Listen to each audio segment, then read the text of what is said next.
Voilà, c'est la suite.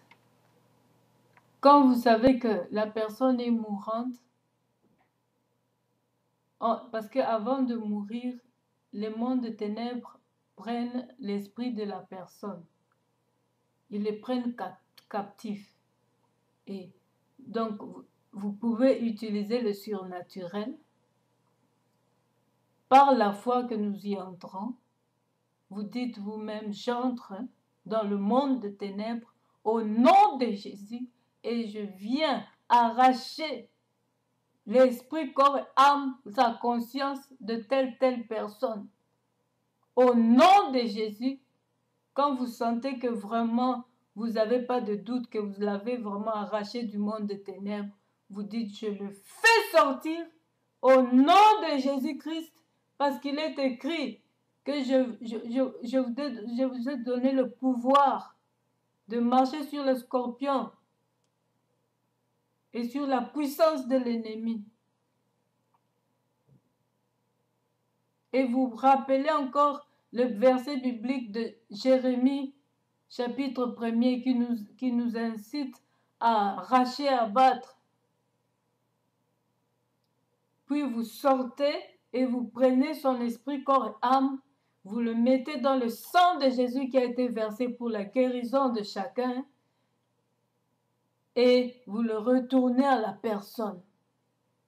C'est ça le surnaturel. Donc vous êtes en train de vous battre spirituellement. Et vous couvrez la personne par le sang de Jésus. C'est ça.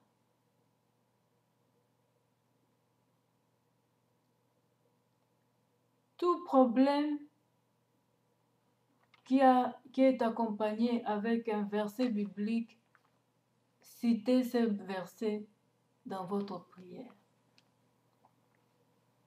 Arrachez les situations que vous savez qu'auparavant vous étiez dans une bonne situation, par exemple, et maintenant tout est foutu. Là, vous comprendrez que c'est le diable qui détient cela. Une pauvreté sans limite, ça ne vient pas de Dieu. Notre Dieu a un projet de paix et non de malheur. Allez arracher votre richesse dans le monde des ténèbres, comme je viens de donner l'exemple.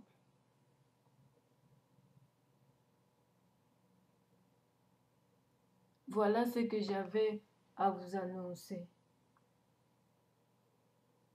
Ce n'est qu'en Jésus-Christ que nous avons reçu le pardon du péché. Et quand nous pardonnons, nous devenons libres du péché, libres de ceux qui nous ont offensés. Et quand Christ, lui, nous pardonne, nous sommes réellement libres aussi. Parce que un chrétien doit avoir la vie de pardon. Sans pardon, tu ne peux pas progresser dans ta vie spirituelle. Tu seras, comme on dit, Kisimbi. Sans rancune, nous devons être sans rancune. Et être prudent, simple comme de colombe. Voilà ce que j'avais, mes frères et sœurs, à vous partager. Nous allons voir encore la suite. Bonjour mes frères et sœurs, je vous salue tous au nom du Seigneur Jésus. Nous allons partager aujourd'hui dans le livre de Colossiens, chapitre 1er, du verset 12 à 14. Je vais faire la lecture.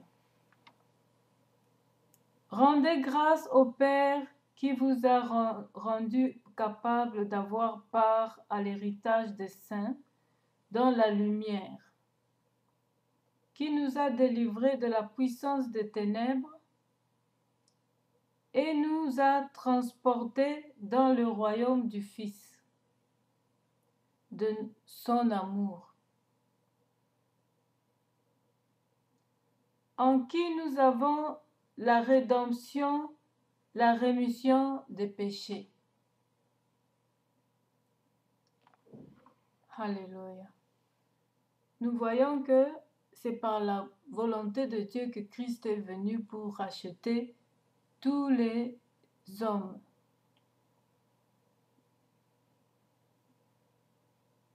C'est par lui que nous avons reçu le pardon du péché.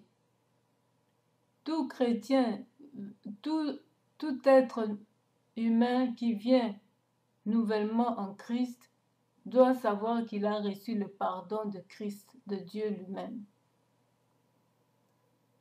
Parce qu'il nous a enlevés du ténèbre, il nous a ramenés à la lumière.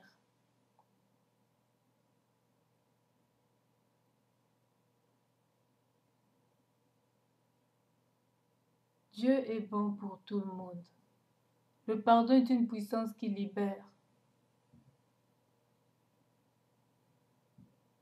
Quand il faudra aller demander pardon à ceux dont nous avons offensé, il faudrait demander d'abord les directives du Seigneur, s'il faut aller en personne ou appeler les personnes ou les envoyer des lettres. Parce que vous ne savez pas combien vous avez offensé la personne et combien la personne a été blessée. Certains se font tabasser. Mais si Dieu vous permet d'y aller, allez-y et ne mangez pas. On y va en jeûne, on ne va pas là-bas pour manger, on va pour parler de Dieu et demander pardon parce que vous, vous êtes convertis, mais pas la personne.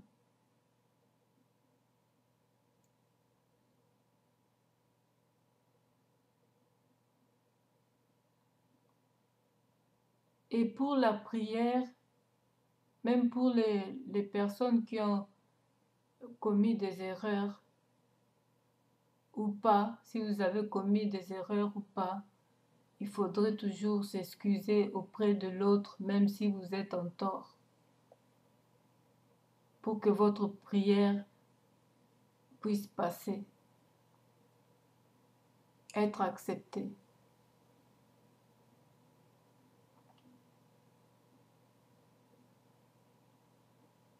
Mon frère, ma sœur, quand on est en train de prier,